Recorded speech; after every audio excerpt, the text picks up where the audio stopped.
小妞叫秀妍，是咱们洞里最出名的。她走路老是耷拉着肩膀，低着头，因为她爸爸是个杀人犯，同龄人都躲着她。她不是罪犯，可过的日子跟罪犯似的，大家都说她名字带美，只叫她27号。直到那一天，她在废旧公园碰见个男孩，她的生活完全变了。男孩名叫韩正宇，他才从国外回来。正宇在车上瞧见秀妍，她的头发遮着脸，有种模糊的美。在见到她时，她正在荡秋千，他好奇地走过去，就为了好好看她的脸，然后好奇地说：“原来你长这样啊。”秀妍对着主动搭讪，笑容灿烂的男孩挺惊讶。他问他：“你不认识我吗？”郑宇还以为他是明星呢。秀妍有点懵，想赶紧回家，可郑宇叫出了他的名字，好久没人这么叫他了。秀妍转头回去，他终于遇到了想和他做朋友的男孩。这时候下起了雨，他跑回去拿伞给男孩。秀妍把他那唯一的伞给了郑宇。郑宇打着伞回家，发现伞坏了，他一点也不烦，一样孤独的少年，因这次偶遇笑得合不拢嘴。两人约好明天见。秀妍一早就激动地去赴约，路上看见邻居家玻璃被砸了，个小男孩在窗帘后摇啊摇想出来，男孩一看见他就躲了。秀妍到了公园，可郑宇去参加爷爷葬礼了。郑宇转到秀妍学校，同学们在家政课门口小声嘀咕，说不想和杀人犯的孩子一起上课。郑宇正好看见这一幕，秀妍只好说肚子疼想走开。他顿时抬头看见郑宇想要打招呼，郑宇却忍不住退了一步。秀妍懂了，他也怕他。上体育课，郑宇打球不愉快，秀妍走过去像电影里的贞子，同学们嫌没韵，纷纷闪人。放学，秀妍发现储物柜上的伞，外头又是倾盆大雨，他再次递给郑宇那把伞，鼓足勇气，他说自己不会伤人，可郑宇还是后退，要他离得更远。郑宇孤单地坐在秋千上，想起与秀妍的每一刻，他心里充满懊悔，到处打听，想找到秀妍的家。巷子里碰见受害者的家人，他们大闹秀妍家，怨声载道，怒斥为何他们失去孩子，而秀妍还能无忧无虑。妈妈气急败坏，拉着秀妍头发去闹事，在家属面前一把扔下。15岁的女孩被众人推倒在地，她只能哭着抱住他们的腿，连声道歉，一遍遍说自己错了。她搞不懂自己做错了啥，仅因为爸爸犯了罪，她就得永远背负这份罪恶，不由自主的道歉。正好被来道歉的郑宇目睹，这个出生在富裕家庭的他，对眼前这一幕感到震惊。秀妍抬起头，郑宇在那儿，他最糟糕的时刻又被他看见，他看到了他那不敢相信的眼神，他头也不回的跑了。郑宇捡起秀妍的鞋，紧跟着他，他只是想安慰这个姑娘。在公园的滑梯下，郑宇找到了秀妍，秀妍蜷缩着，光着脚，泪流满面。郑宇轻声对她说：“我们做朋友吧，杀人犯的女儿。”秀妍又惊又喜。郑宇突然转身走开，秀妍犹豫了片刻，还是跟了上去。郑宇摘了个小夹子给秀妍戴上，让她以后也能昂首挺胸的生活。他决定不再装作不认识她。老金来到了秀妍家，正是他把秀妍爸爸送进了监狱。后来他才意识到，真的不是秀妍他爸的错，但一切都太晚了，他爸已经被判了死刑，上头的人不愿意为秀妍他爸平反。老金心里对秀妍家人总是觉得内疚，他跪着向秀妍妈妈道歉。学校里头，郑宇看见同学往秀妍的桌椅上抹油，郑宇冲上去跟同学们开打了。老师赶过来的时候，秀妍冲前去抱住了那个同学，老师还误会他们在恋爱，就没追究郑宇的事。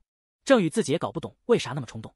下课，郑宇找到了秀妍，秀妍却担心被同学看到，他说他得保护郑宇，俩人以后就做秘密好友。可郑宇不愿意这样，他还特意表现得明显点。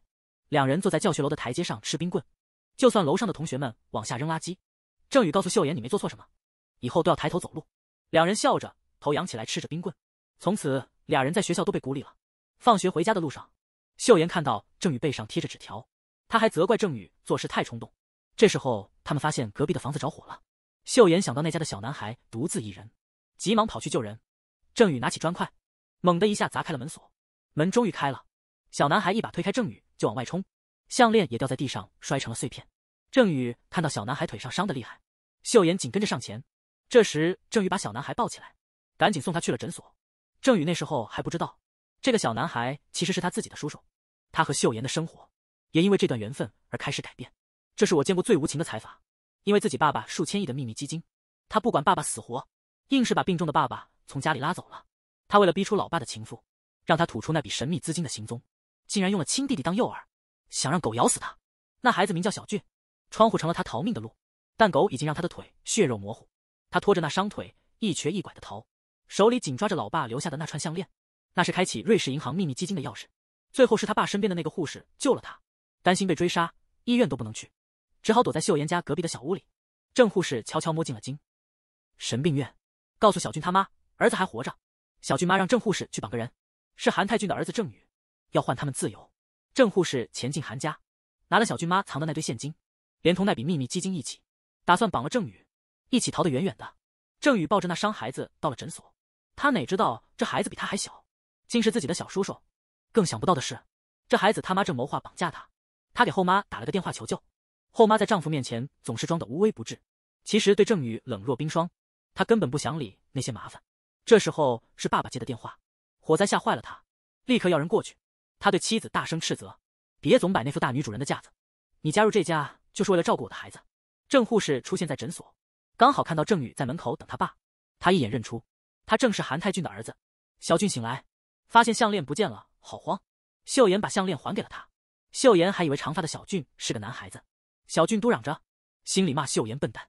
这时郑护士进来，把小俊抱起走了。秀妍和郑宇在后头紧追那辆车。郑护士告诉他，刚救你的就是韩太俊的孩子。秀妍一回家，妈就开始收拾东西，准备搬家去金警官家那边。妈妈没跟他说爸是冤枉死的。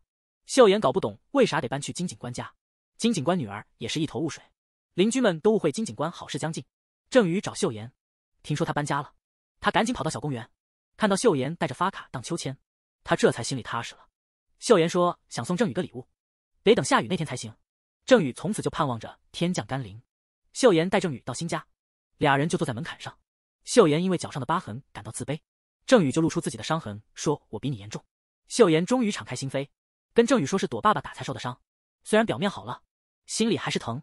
郑宇抓住秀妍的脚，说从今往后都是好日子。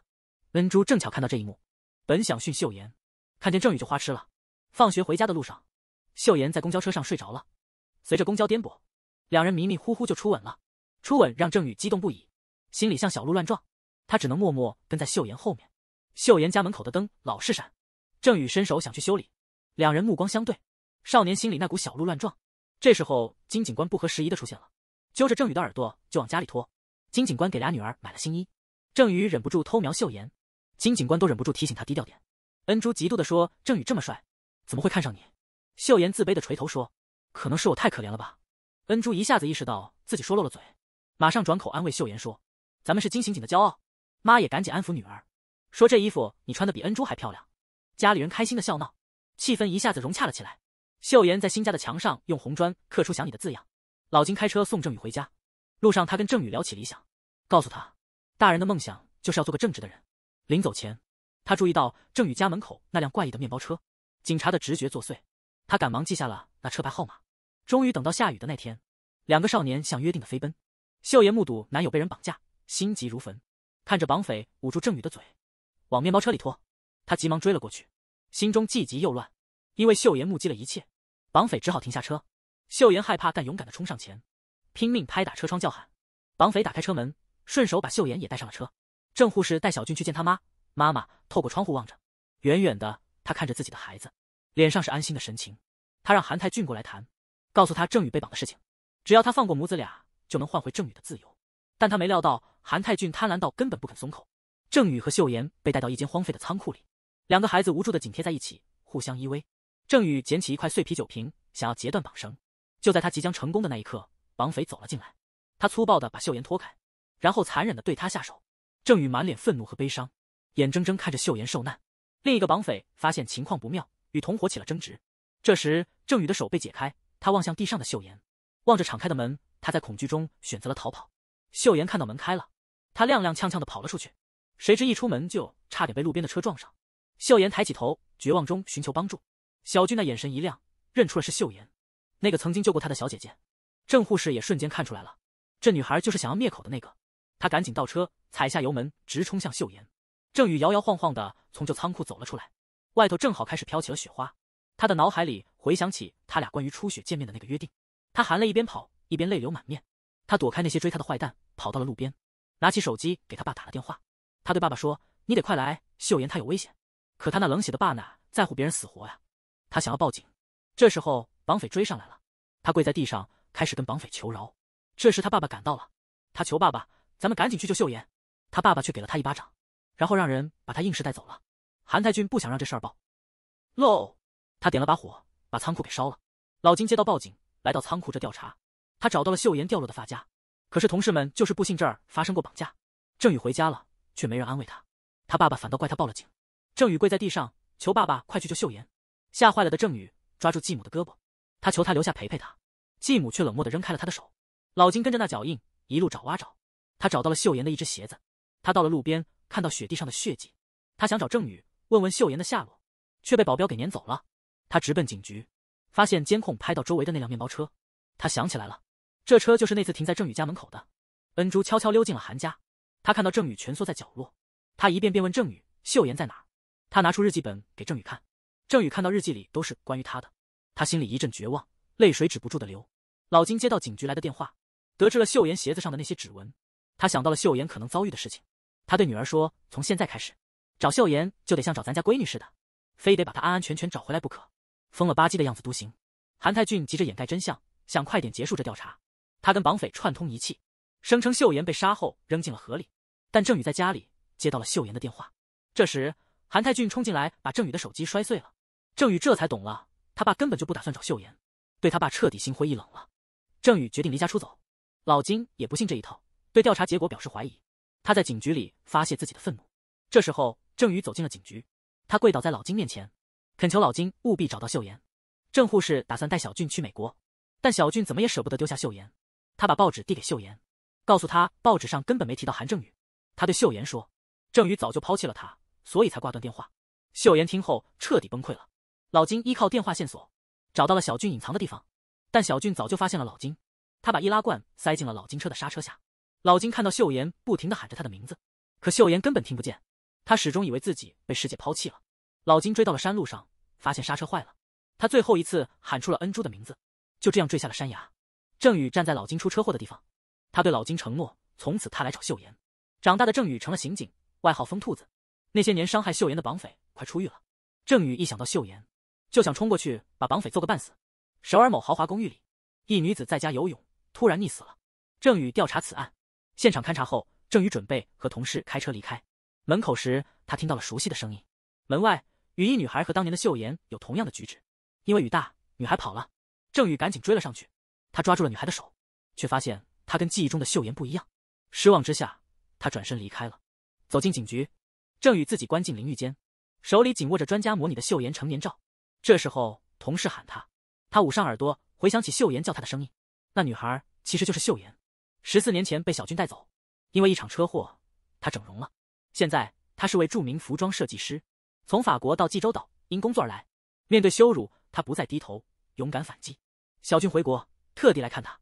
他俩14年的相依为命，秀妍对他的依赖深重。小俊担心回国会勾起秀妍的噩梦，秀妍却说他都忘了。小俊得知姨妈溺水身亡，姨妈正是当年的郑护士。他匆忙回首尔，秀妍担心也跟着来了。一踏入这城，回忆汹涌，他颤抖着离开机场。小俊手机关了，他独自打车来到他豪宅，恰巧被郑宇目睹，两人都没认出对方。回到首尔的秀妍床上翻来覆去，小俊的出现让他的忧愁一扫而空。俩人躺着聊天，秀妍决定在首尔陪小俊，势必同归法国。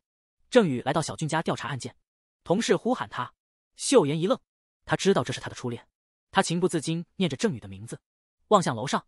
郑宇在后听见了，那容貌变了，但他永远记得秀妍最后通话中的呼唤。郑宇急切地追问秀妍，小俊及时出现，打破了僵局。郑宇疑惑，眼前这女人是秀妍，他直直盯着她。小俊紧盯郑宇，你看我未婚妻礼貌吗？郑宇坚持追问，秀妍始终不认，他只能转身走了。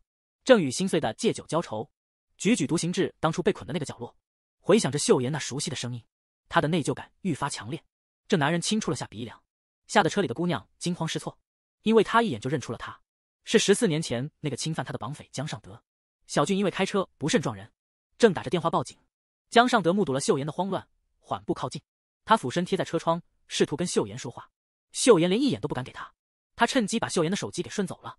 小俊察觉到了异样，立刻冲上前去拦下了他，给了他一张名片，催他快点离开。秀妍回到家，把自己反锁在了浴室，他蹲在地上，无助地抱着自己大哭起来。看到了14年前那个令他痛苦的人，那些沉重的回忆犹如洪水般淹没了他。小俊翻窗而入，他想要拥抱秀妍，给他安慰，但秀妍一被触碰，痛苦感受更甚。郑宇守在监狱门外，他本想跟踪今天刚出狱的江尚德，但同事担心他冲动，及时来阻止。郑宇向同事表露他多么思念秀妍。这时电话突然响了起来，电话的另一端是刚出狱的江尚德。江尚德戏谑道：“你是不是又找了新欢？说我看到家里有个女孩子。”郑宇立即给恩珠打电话，吩咐他和妈妈躲好，千万别出门。郑宇急匆匆赶回家，江尚德嚣张地叫出了李秀妍的名字，这一下直戳郑宇的心。他趁郑宇不备，抓起滚筒猛砸向郑宇，然后将他推下了台阶。郑宇与他展开了搏斗，出身警校的郑宇不费吹灰之力就制服了他。郑宇正要挥拳直击，这时江尚德说出他知道秀妍的下落。郑宇的拳头顿时停在半空，他不停追问秀妍的去向。江尚德趁机将郑宇摔倒在地，他对郑宇拳打脚踢，而郑宇却无力反击。他是唯一可能知道秀妍去向的人，他现在的情况和14年前一模一样，一次又一次被同一个人殴打。恩珠听到响声，急忙出来看，结果也被江尚德一把推到地上。受伤的郑宇只能眼睁睁地看着他走了。秀妍妈妈看着郑宇那么焦急，心里难受极了，因为那年郑宇离家出走，想要弥补就来到这里，一心弥补他来到了秀妍家。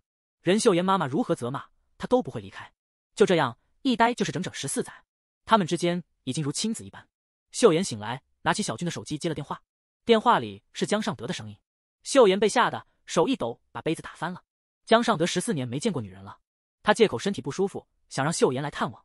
秀妍鼓起勇气答应在家里等他。江尚德正拿着秀妍的照片沉浸在幻想，这时候门铃响了，是一份快递，快递里放着的是他曾经伤害秀妍的新闻报道。他还没打开那个箱子，门铃又响了起来。透过猫眼，他看到一个戴帽子的女人背影。他试图保持冷静，打开了门，却被人用电棒击晕了，接着就被人用胶带绑丢进了浴缸里。他不断挣扎着，黑衣人把红色围巾放到他的脸上，他的双眼渐渐闭上了。秀妍匆忙地开车回家，却被郑宇拦了下来。郑宇又一次请求秀妍叫出他的名字。小俊正通过监控看着这一切。郑宇转过身去，听到秀妍叫了2遍韩正宇，但声音跟记忆中的完全不同。他一次又一次地让秀妍叫着。他提议让郑宇成为他的1日朋友。两人在路边摊前喝起了酒。他开始主动提起过去的事。秀妍问：“你那么喜欢，为什么还要分手？”秀妍故意讥讽郑宇：“你这么能打，未来女友得多幸运啊！”这句话犹如利刃，直刺郑宇的心。郑宇把秀妍送回家后，秀妍还想继续和郑宇开玩笑，他又提出想做1日朋友的请求，但这次郑宇拒绝了他的建议。他一直在等的人只有秀妍，别无他选。他转过身，默默地走了。秀妍在他背后用小时候的话语挑衅他。警局的电话突然响起，同事传来消息，江尚德死了。小俊一直盯着监视器，尽管如此，他还是继续骑着自行车，好像什么都没发生。秀妍毫不掩饰，坦白自己见了韩正宇。小俊听到秀妍主动提起那个名字，心里不是滋味，他的不安让他从自行车上摔了下来。小俊向秀妍求婚，秀妍找借口说以后再说吧。小俊迫不及待说那先订婚也可以，他自己从18岁那天起就一直在想这个事。秀妍察觉到小俊的不安，他对小俊说，他见郑宇只是为了折磨他一下，因为他实在太气愤了。郑宇匆忙赶到案发现场，看到江尚德死在浴缸里，他彻底崩溃了。找秀妍的唯一线索就这样断了，他激动的几乎要疯掉。江尚德的死让他成为了杀人嫌疑人，不能再参与这个案子的调查了。郑宇失望的回到了警局，那里的清洁工和他感情很好，他总说要让郑宇成为他的女婿。得知这一切后，他答应帮郑宇打听案件进展。秀妍因为思念来到妈妈工作的餐厅用餐，电视里正在播报江尚德被杀的新闻，他装作若无其事想换台。秀妍看到妈妈这样，心里很难受。听到妈妈说恩珠才是自己的女儿，秀妍以为妈妈把自己彻底忘记了，她心碎的离开了。秀妍刚走，郑宇就来了。他看到妈妈一个人静静的坐在那哭泣。郑宇带着秀妍的妈妈去公园散心，妈妈劝他忘了秀妍，开始新生活。他告诉妈妈，他看到了一个很像秀妍的人。郑宇私下调查江尚德死亡的案子，他追踪江尚德出狱后的行踪。监控显示，江尚德出狱后曾被一辆车撞，他看到了副驾驶座上的女孩，他看到江尚德那惊慌失措的样子。如果没受过那种刺骨的痛，怎会对生人如此戒备？郑宇回想着那些不可思议的巧合，他笃定 Zoe 就是秀妍无疑。他找到她，手里拿着当初送秀妍的那把雨伞，开玩笑说，当秘密朋友太无聊了，咱们不如改玩秘密恋爱游戏吧。这一切都被小俊目睹了，看着他的女友被另一个男人带走，他多想追过去啊，却被自己的腿拖累，只得眼睁睁看着郑宇牵走秀妍。郑宇兴奋地说，这是他俩的首次约会。秀妍故意带郑宇到家里的高档餐厅，郑宇忍不住握住了秀妍的手，还说要带秀妍去小区公园走走。秀妍挣脱后狠狠给了他一个耳光。回家的路上，秀妍脑海中全是和郑宇儿时的回忆，内心无比混乱。他给小俊打了电话，结果听说小俊被送进了医院。他立刻急匆匆赶去医院。小俊又在试探，但秀妍却主动提起了郑宇。他意识到郑宇对自己的记忆比想象中更深刻，原本想用这些回忆折磨郑宇，没想到自己也同样痛苦。他不愿看到别人在他身上想起李秀妍，于是决定小俊派对结束后就先回法国。小俊邀请郑宇到家里，俩人从案件聊到了私事。郑宇告诉小俊 ，Zoe 跟秀妍有好多相似之处。小俊打趣说，做个 DNA 测试不就知道了。这时秀妍走了进来，警方调查发现，寄给江尚德的快递用的是秀妍妈妈的名字。郑宇不肯相信妈妈会是凶手，他去查了停车场的监控录像，居然看到了秀妍的身影。他一度崩溃，以为秀妍就是凶手，但他冷静下来，想起秀妍小时候曾说过，他不会伤害任何人，他依旧选择相信他。小俊把妈妈送的钥匙项链送给了秀妍，亲手给她戴上。小俊那一刻好想亲吻秀妍，但他下意识地闪开了。小俊嘴上虽说着不介意，但眼神里满满的都是哀伤。郑宇悄无声息地露面在小俊的派对上，他向秀妍透露，他现在是杀害江尚德的头号嫌疑人，警察已经在路上了。他坚持让秀妍和自己一起去警局配合调查。秀妍茫然地呼喊着小俊的名字，三人就这样陷入了僵持。突然警察到了，秀妍被紧急逮捕。为了不让秀妍像童年一样受人异样眼光，郑宇把自己的外套递给了他，指派清洁工带秀妍进去。在审讯室里，李秀妍被旧日不愉快的回忆困扰，她情绪失控，感到十分害怕。郑宇温柔地安慰着她，但秀妍开始怀疑。郑宇接近她只为了调查案件。小俊带秀妍回了家。就在这时，秀妍的妈妈来到了警局，恰巧看到了她。妈妈看到女儿，激动得说不出话来。看着女儿现在的处境，她庆幸这些年女儿没受太多苦。面对母亲 Zoe 终于又变回了秀妍，就像小时候一样，说出了我错了。妈妈痛心地拥抱秀妍，说你从未有过错误。看着女儿经历了那么多苦难，妈妈不断地安慰，活着就好，活着就最重要。秀妍向妈妈坦白，她不想再做李秀妍了。妈妈默默点头，她对女儿的亏欠太多，宁愿再次失去女儿，也不愿让她重回过去的痛苦。不要再做那个杀人犯的女儿，不要再做曾被侵犯的李秀妍。在慌乱中，她赤脚离开了，即便脚踏在寒冷的雪地，她也感觉不到冷。但她突然想到了郑宇，那个等待了那么多年的肌如己出的人。郑宇该怎么办？妈妈左右为难，只能坐在冰冷的人行道上痛哭失声。秀妍在家也是泣不成声。这时她看到了妈妈的鞋子，她急忙抓起鞋子追了出去。这时小俊从监控中发现，急匆匆地赶了回来。他看到秀妍跳上了一辆出租车，于是紧随其后。郑宇调查出，江尚德一出狱，第一个电话竟打给了自己的父亲。他赶往了父亲的银行。爸怎么跟个刚出狱的熟得那么快？老头一巴掌打来，我却丝毫不躲。我对爸爸说，那年的事，我非查个水落石出不可。秀妍抹脚都不穿，一路走回家。他梦想着女儿幸福的模样，心里却是愧疚和对不起。酒精成了他的慰藉，只能靠他暂时逃避。终究还是女儿更重要。妈妈决心了，她把郑宇衣服扔了出去，叫他别再来了。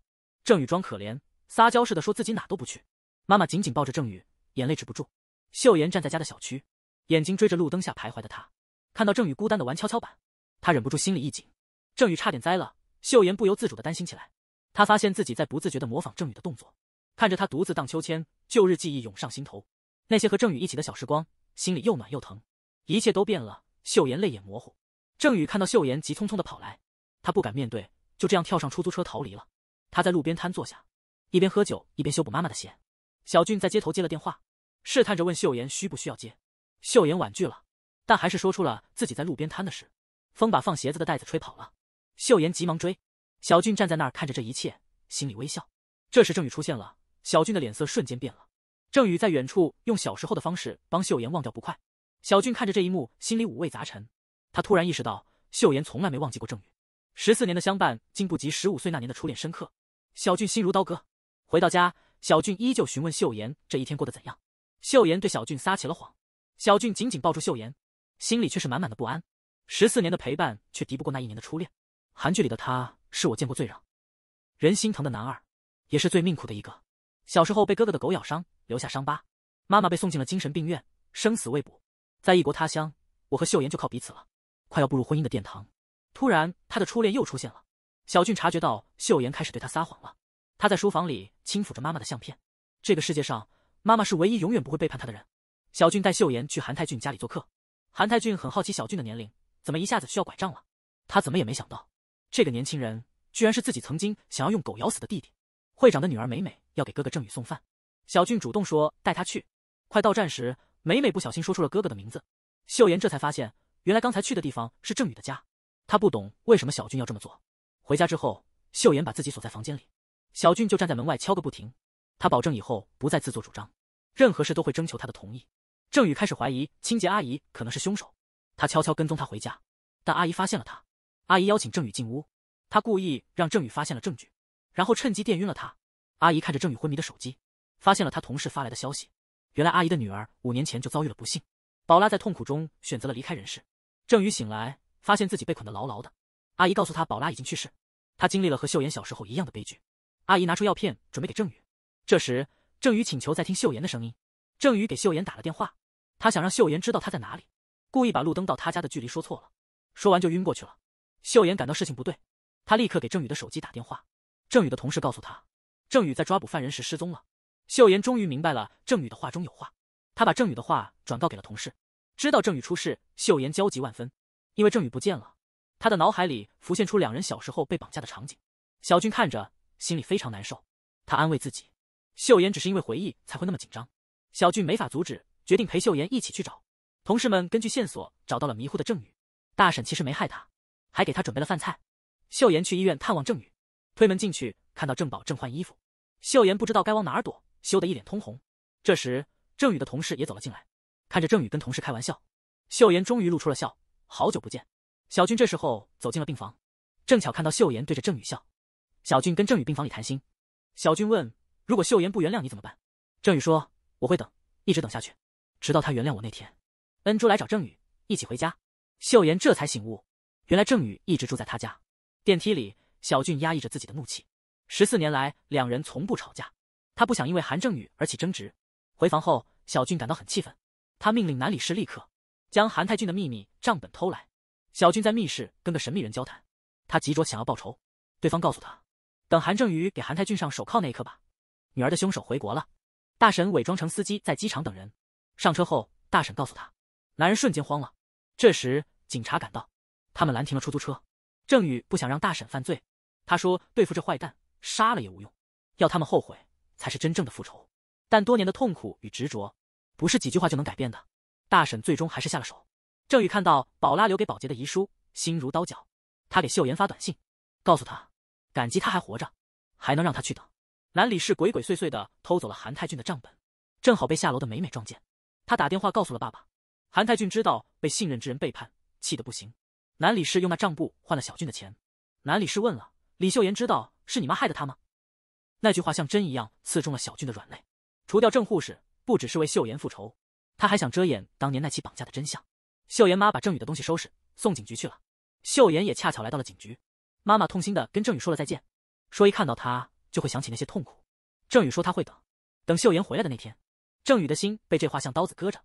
秀妍藏在墙后，偷听妈妈和郑宇的对话，知道了这些年他们过的日子。2位一样遭遇的妈妈心疼不已。秀妍妈做了饭来看望保洁大婶，大婶报完仇，心反而平了。秀妍妈妈替自己做了想做的事，她对大婶说了声对不起。2人回忆着相似的过往。郑宇打开了箱子，秀妍发现里面全是小时候的回忆。2人的闹钟在同一时刻响了。郑宇发现了躲在墙后的秀妍，秀妍急忙跑了出去。郑宇追问，你真那么不想回到李秀妍的身边？秀妍不答，径自走了。郑宇追上去，他紧紧拥抱住了秀妍。郑宇想起妈妈的话，决定和等了14年的秀妍说再见。郑宇重复着小时候秀妍的话，不是因为伤心才哭，是因为疯起了。秀妍在后面伸手，想抹去郑宇心中的悲伤。他知道秀妍又去见了韩正宇，他自己又把自己搞病了。他测了秀妍，表演那个删掉记忆的把戏。秀妍说他已经把魔术还给他了。小俊懂得秀妍没想离开，就像孩子一样抱着秀妍哭。审讯室里，大婶对郑宇说，他杀的人都是罪有应得。郑宇告诉大婶，他忍了14年，就是为了揭开绑架案的真相。但大婶杀了江尚德，他辛辛苦苦搜集的线索全没了。在审讯中，郑宇知道了，大婶自从丢了女儿就没热饭吃过，只有干掉个罪犯才会做一回。郑宇问为啥得给江尚德脸上盖块布，大婶想起杀江尚德那会儿还有人来，他藏衣柜里听见了动静。大婶回想警局那天第一次遇见秀妍，她高跟鞋的声音。大婶担心秀妍或许是另个凶手，她没跟郑宇说这事。小俊的计划紧迫了，韩太俊银行乱作一团，南李氏跑去国外，走之前还带走了小俊的200亿。小俊找郑宇借姨妈的事，请他到家。郑宇和秀妍家里撞个正着，他故意对秀妍态度冷淡，秀妍还是忍不住担心郑宇的身体。小俊告诉郑宇，他觉得姨妈之死跟郑宇爸有关，他把郑宇继母欠的借据给郑宇看，郑宇看见上面写着小俊的名，他警告小俊，出事你就糟了，秀妍会很受伤。郑宇正要走，他收到南李氏走前发的定时短信，告诉他别找秀妍了，否则自己会吃亏。郑宇怀疑那绑架案和爸有牵连。郑宇要走时，看到爸的车开进小俊家，小俊对韩泰俊的复仇开始了，一步步把他往阴谋深坑里带。那天韩泰俊收到个包，他打开里头的东西跟小俊妈做的一模一样。韩泰俊意识到弟弟回来了，他和秘书到了个秘密住所，推开房门，原来小俊妈这14年都被关在这。小俊在街边摊满怀期待等秀妍，此刻秀妍在韩美兰工作室，郑宇因郑护士的案来找继母，他在工作间等着，睡着了。秀妍无意间来到郑宇的工作室，他不自觉地走进了熟睡的郑宇。这时郑宇醒来，他望着眼前的秀妍，还分不清是现实还是梦，他好像回到了小时候被抓那会儿，轻声问秀妍，你怎么会在这？黄美兰一进门，秀妍赶紧把帘子给拉上了。秀妍瞅见自己第一件设计作品，那是她想对郑宇说但又说不出口的心里话。秀妍找借口让黄美兰先出去，然后对帘子后的郑宇说，希望你以后能好好的，不要再受伤了，我现在真的没事了。郑宇情不自禁地把秀妍拉进了帘子里，他对秀妍说，我怎么也忘不了你，求着他以秀妍的身份陪我只要1天。想起两人初吻的时刻，郑宇轻轻地吻上了秀妍，他终于没再抗拒，就这样暂时回到了深爱着郑宇的秀妍。小俊在路边继续喝着烧酒，等着秀妍。就在这时，韩美兰的电话打了进来，小俊听到电话里传来秀妍和郑宇在一起的消息，他立马给郑宇打电话。郑宇告诉他，秀妍在我这儿。小俊既失望又心痛。郑宇带着秀妍到了他们小时候常去的游乐场，两人就像过去一样坐在秋千上聊着天，回忆起那些青涩的美好时光。郑宇向秀妍坦白了心迹，秀妍说，知道你不是因为害怕才跑的，我已经原谅你了，可是小俊是我这14年唯一的亲人和朋友，我不能抛下他一个人。我也告诉你，我准备和小俊结婚了。郑宇请求，那你就以Zoe的身份和我做朋友吧，只有这样我才能见到心里的那个人。小俊盯着监控等秀妍回家，秀妍开车到了门口，却又倒车走了。他来到路灯下，模仿郑宇对着路灯说话，数着从路灯到家的步数，发现现在只需要213步。正当他准备离开，却发现墙上那句想你被郑宇一遍又一遍刻得深深的。他想到这些年郑宇刻骨铭心的思念和等待，眼泪止不住的流了下来。这时候恩珠下班回家了，秀妍无意间听到了老金去世的消息，小俊也来到了秀妍家所在的小区。远远的他看到站在路灯下的秀妍拿起了手机，小俊满心期待的盯着手机屏幕，但电话就是迟迟不响。他为了保护自己的孩子，在精神病院度过了长达14年。泰俊请人给小俊妈妈拍了照，还发布了寻人广告。他相信小俊一看到妈妈的照片，肯定会急匆匆的出现。密室里，小俊依旧借酒浇愁。这时，一个神秘消息传来，消息里说泰俊已经开始行动，还附上了妈妈的寻人广告照片。小俊看到照片一阵震惊，但很快他又镇定了下来。他觉得这不过是泰俊的一个圈套，小俊和神秘人要让泰俊落入自己儿子的陷阱，他们打算开始新一轮的行动。这时秀妍来找小俊，他对密室一无所知。秀妍接到了郑宇的来电，小俊看着电话苦笑着泄了气，而郑宇却乐观的觉得做朋友也不错。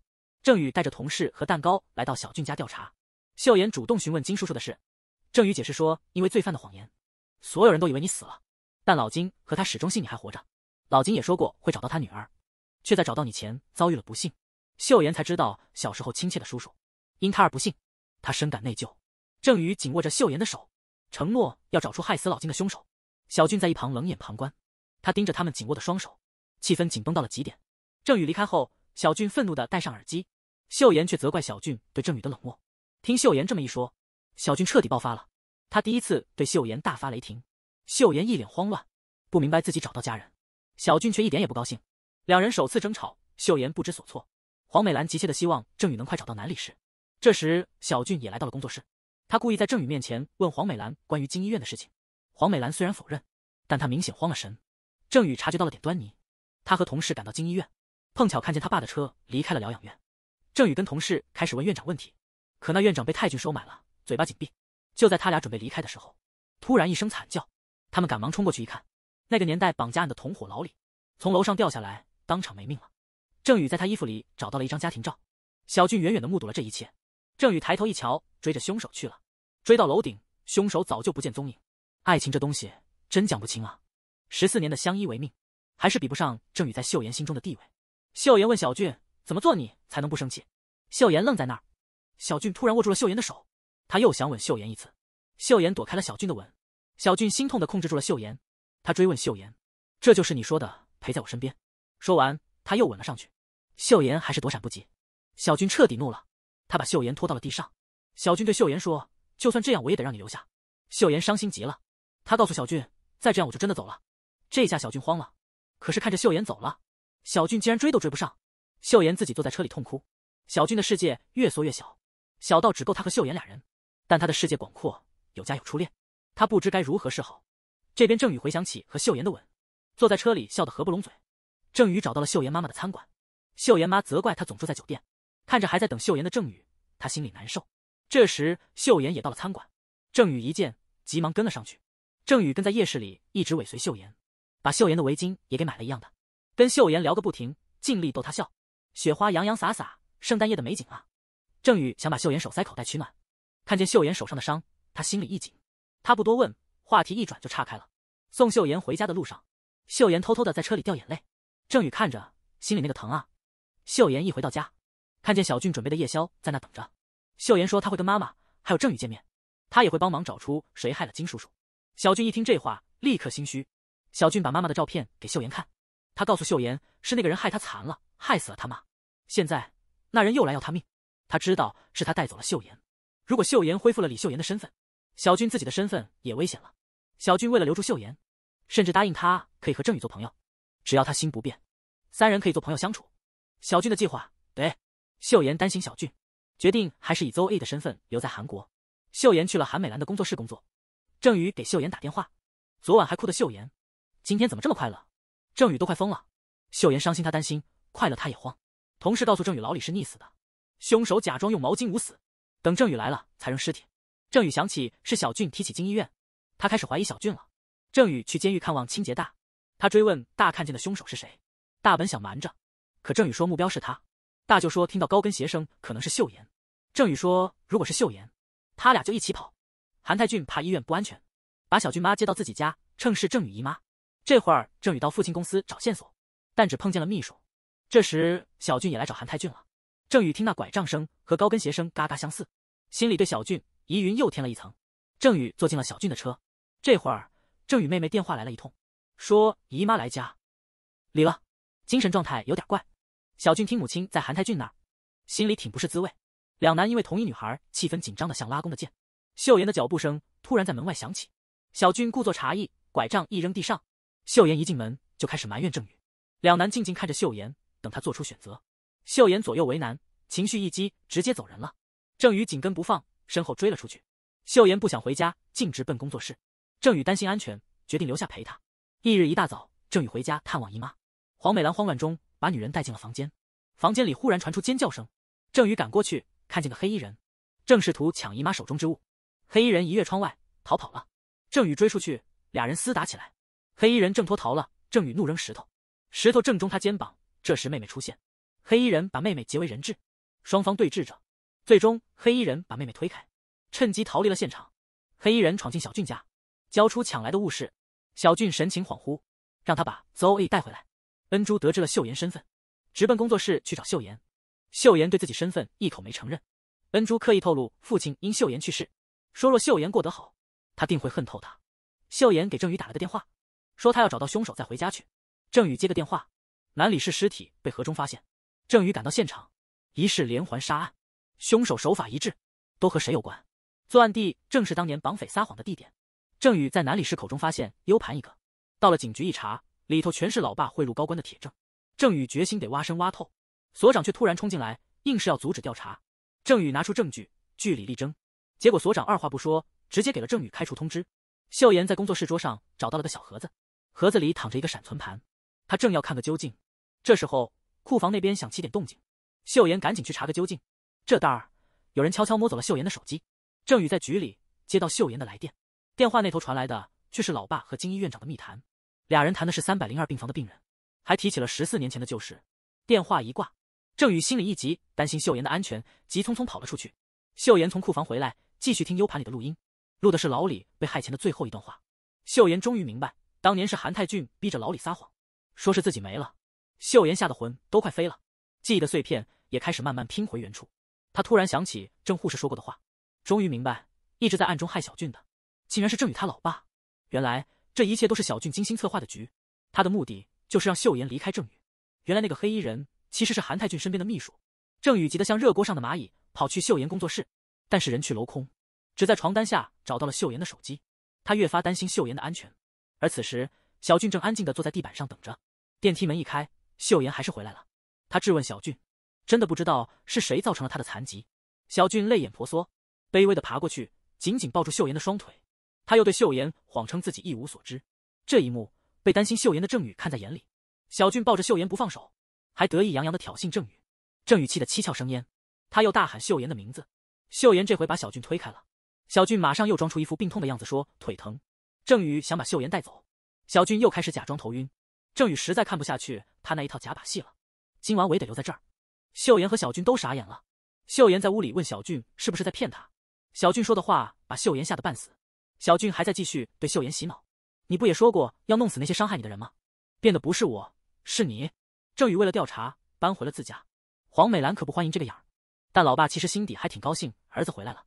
老婆威胁他的时候，他直接让他不想待就走人。郑宇出门瞄见了尹秘书，他上前跟人家打了个招呼，不小心碰到了尹秘书的肩膀。他发现尹秘书肩上有伤，心里开始怀疑尹秘书就是那个黑衣人，从身高体型到肩伤都跟当时的人死对。他拿起电话调查尹秘书的底细。郑宇去找秀妍，一见面就亲了个3连。秀妍心里慢慢接受了郑宇。郑宇告诉秀妍，家里那个姨妈是假的。说完还给秀妍看了照片。秀妍一眼认出照片里的女人是小俊的妈。三人之间的关系愈发扑朔迷离，秀妍都不敢相信眼前的事实。郑宇找到了当年帮他们找秀妍的金班长，发现金班长这么多年一直在查14年前的事。郑宇看着金班长收集的线索，找到了那个使老金车子刹车失灵的易拉罐，还有一张照片，照片上是小俊的姨妈，照片背后藏着个小男孩的相片。郑宇认出这小男孩就是当年他救的小屁孩。他了解到当年带走秀妍的就是小俊，老金的死可能也跟他们脱不了干系。小俊为了见母亲溜进了韩家豪宅，抓住机会悄悄进了母亲的房间。他抛下拐杖，慢慢向母亲靠近，但母亲已经失常，不认得自己的儿子。他一遍又一遍告诉妈妈他是小俊，母亲却被吓坏了，不停喊着仇人的名字。秀妍及时赶到，她捂住小俊的耳朵，紧紧抱住他。小俊哭着看着自己的妈妈。这时黄美兰意识到了小俊的异常。小俊带着秀妍开车离开了，无法控制自己的情绪，彻底崩溃了。他对秀妍说，韩泰俊就是害他残废的人。他追问秀妍是不是早就知道了这一切。秀妍看穿了，小俊其实早就知道真相。这时郑宇一回家就看到小俊的车子停在那儿。郑宇想带秀妍离开这儿，但秀妍想再跟小俊谈谈。秀妍想把小俊妈接回来，小俊却说妈不记得他了，带回去又能怎样。秀妍信任郑宇会公正调查他爸的事，小俊却说他也恨郑宇，因为他抢走了秀妍。秀妍发现小俊记得14年前的一切，这些年一直对他说忘了，其实都是骗他的。秀妍明白了，小俊知道他妈和郑宇找他，当时却因私心骗他跟他一起走。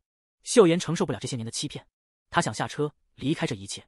小俊急中生智，说是他杀了江尚德，以为秀妍杀人能让他留下，但这话却把秀妍推得更远了。秀妍虽然说想杀伤害过他的人，但他本善良，从没真想过杀人。秀妍看到失控的小俊，震惊万分，他哭求郑宇带他回家。郑宇就带秀妍回了家，恩珠解开心结，原谅了秀妍。妈妈也抱着秀妍泪流满面，你终于回来了。小俊回家，疯了似的砸碎了跟秀妍的合照，冲进密室也摔碎了妈的照片。他开始怪罪妈妈毁了一切，想到秀妍彻底离他而去，他既愤怒又无助。他让尹秘书走，不想再见。尹秘书也是孤单一人，他说离开你，我也只剩下我自己。小俊坐地上喊着邹毅的名字，无助痛哭。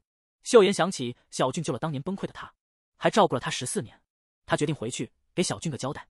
他亲吻了熟睡的郑宇，郑宇在梦中回应了秀妍的吻。突然郑宇醒了，两人都不好意思，一起倒在地上。秀妍回家，无意中发现了挂照片后的密室按钮，他走进去，看到地上一片混乱，墙上贴满了14年前的报纸和韩泰俊的家族照。就在这时，密室的门突然关闭了。监控里，秀妍看到黄美兰来了。黄美兰发现了小俊的真面目，她想跟小俊做个交易，悄悄地把小俊妈从韩家带走。小俊得掏腰包给黄美兰一大把银子，因为黄美兰心里没那么贪。小俊心里打算，这交易他能接受。可黄美兰抖出真相，原来小俊妈害得秀妍吃了大亏。小俊心头一热，想着要了结黄美兰。小俊端了杯红酒给黄美兰，还嘴上一甜，说带她去见郑护士。秀妍那边监视器前无助地看着这一幕，韩太俊被尹秘书领着来到了间屋子，他看墙上的画，一下子搞明白了小俊是谁。这时候，小俊的电话来了。小俊在电话里说，复仇的火神得大步流星的走过来。郑宇悄咪咪的跟了过去，亲眼目睹尹秘书背后给他爸一击。郑宇冲进去对尹秘书拳打脚踢，但尹秘书就是不逃不还手，还对着郑宇笑了一下。郑宇这才反应过来自己中了圈套。秀妍不敢相信小俊做出的这些事。郑宇把尹秘书送进了警局。尹秘书沉默了一会儿，看了看钟，突然开口自首了，说是他干的连环杀案，但他嘴上又说是李秀妍指挥的。郑宇急忙打秀妍电话，却打不通。郑宇担心秀妍，正打算去找他，就这时秀妍的电话打来了。电话那头的秀妍承认了，说就是他背后指挥的。原来这一切都是小俊的布局。尹秘书故意暴露自己，小俊在用秀妍的声音栽赃，但郑宇他一直信着秀妍是清白的。情急之下，他拿了同事的枪。秀妍接到郑宇的电话，他不停地说不是我，不是我。郑宇冲到小俊家，要带秀妍离开。这时警察来了，郑宇护着李秀妍在身后，对准了曾是同事好友的人举枪。同时郑宇还对同事说了，秀妍的声音是被人仿造的。说完，他把伪造声音的证据扔给了同事。然后郑宇带着李秀妍逃出了现场。小俊被带到警局接受调查，他撒谎说自己喝多了，在密室睡大觉，根本不知道黄美兰来过。他还一本正经地说他不信秀妍是凶手。同事们都不禁感慨他那好莱坞级的演技。郑宇和秀妍为了安全躲到了一个同事家里。秀妍把所知道的全告诉了郑宇。郑宇想起爸爸和这事的牵连，谁能想到牵扯得这么深。郑宇彻底垮了，他爸居然逼小俊妈疯了，还把小时候的小俊弄得残废，连他初恋都变成了爸爸的牺牲品。郑宇趁乱让恩珠把小俊妈接走。小俊妈一看到郑宇的照片就崩溃了，只叫小俊的名字。被钱诅咒的韩太俊明知妻子差点被小俊害死，还是约小俊见一面。为了那笔当年的秘密基金，二人握手言和。韩太俊为了钱答应再把秀妍带走。秀妍打算跟郑宇一起回局里，他透过窗户望着远处的小俊。郑宇先一步出门去见小俊。小俊要郑宇在秀妍出来前跪下，说这样他就愿意投案自首。秀妍走出屋，郑宇还在说话。小俊向秀妍伸出手，他栽赃秀妍不是要害他，是想逼他求饶，回到他身边。秀妍把小俊给的钥匙链还他。秀妍跪地问他为啥要杀人。郑宇说，你有很多机会带走秀妍，仇恨蒙眼，你才会失去她。一个女人在冬夜里找孩子，秀妍郑宇找到她，她已经弥留，还在喊着儿子的名字。秀妍和郑宇去小俊家，告诉他妈妈病危，想见他最后一面。小俊却说他没有妈妈。郑宇走上前拽起小俊，觉得复仇蒙眼的小俊挺可怜。小俊猛推郑宇，说如果去见妈妈，就相当于承认自己是江亨俊，你们别想抓我进监狱。说完，他砸碎桌上杯子。郑宇和秀妍觉得小俊现在就是个只懂复仇的怪物。小俊妈妈还是带着遗憾去世。小俊一个人偷偷来墓前，对妈妈的怨恨依旧。病房里，黄美兰开始清醒，她告诉郑宇，小俊其实是他叔叔。郑宇一回到家，他对父亲说，作为你儿子，我感到羞耻。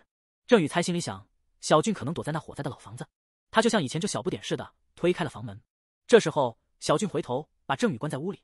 小俊直言这一切都要怪韩太俊。郑宇回应，我已经明白了整个事情。他还叫了小俊一声叔叔。小俊立刻把窗户关上，他不愿意因为一时心软而打乱计划。小俊拄着拐杖逃跑，但那拐杖声音老是暴露他的行踪。郑宇还是追上了他。这时警察开枪，子弹击中了小俊的腿。小俊驾车急逃。他回想起在法国和邹 A 的美好时光，他开始后悔回国复仇了。韩太俊找到秀妍，说咱们谈谈吧。秀妍知道这有风险，但这是找到小俊的机会，他还是上了车。韩太俊摆脱了跟踪的警察，等警察发现时，秀妍已经不见了。郑宇利用秀妍手机上的定位，找到了那个14年前悲剧的仓库。他推开仓库的大门，果然发现秀妍被关在里面。为了拆散郑宇和秀妍，小俊提起那14年前的悲剧。秀妍渐渐回想起了当年的事，她脸色苍白，全身不停地颤抖。小俊把那10几年前的事情重新摊开，他希望秀妍因为恨郑宇而回到他身边。郑宇看着秀妍情绪崩溃，他恳求秀妍能够原谅自己。郑宇对小俊说，你因为恨我爸做错了很多事，最终失去了秀妍，现在你又因为恨我重新揭开了秀妍的伤疤。小俊用枪指着秀妍，他说，你看看我也能不能原谅我所做的一切。小俊再次向秀妍伸出双手，在他的世界里只有他，他不知道没有秀妍他该怎么活。小俊拿枪向秀妍走去，他不想自己孤单一人死去。郑宇告诉他，就算你杀了秀妍，我们的爱也不会消失。小俊举枪瞄准了郑宇。秀妍一看见小俊要伤害郑宇，他立马站起来挡在郑宇面前。秀妍对小俊说，我对你的感情像亲人，那种能为对方牺牲的才叫爱情。他慢慢向小俊枪口走去，小俊彻底失控了，他开枪了。郑宇跳出来挡在秀妍身前，郑宇被枪击中，慢慢倒下。这时警察踹门而入，小俊枪口对准自己，准备自尽。他对秀妍说：“如果这是你的爱情，我也愿意为你去死，但你连给我个机会都没有。”他大声求秀妍再看他一眼，但秀妍只顾着中枪的郑宇。小俊要自尽，警察当场把小俊手里的枪击落，小俊随即倒地。小俊因旧伤失血过多，郑宇给秀妍办了份新身份证，一家人高兴地吃着炸鸡。郑宇探望监狱里的父亲，父亲看到郑宇还是那么冷淡，走的时候还叫郑宇疯子，郑宇却一点不在意，自言自语说还会来看望父亲。郑宇和秀妍去医院看小俊，脑受损的小俊不记得他们了。秀妍给小俊看身份证，他向小俊介绍自己叫李秀妍，但小俊没什么反应。郑宇把树叶递给小俊，小俊像个孩子般笑了。秀妍向小俊做魔法手势，他告诉小俊要开始新的美好生活。小俊虽然失忆，但下意识地做出了熟悉的手势。秀妍和郑宇离开医院，外头开始飘出雪，两人走进教堂，举行了个2个人的婚礼。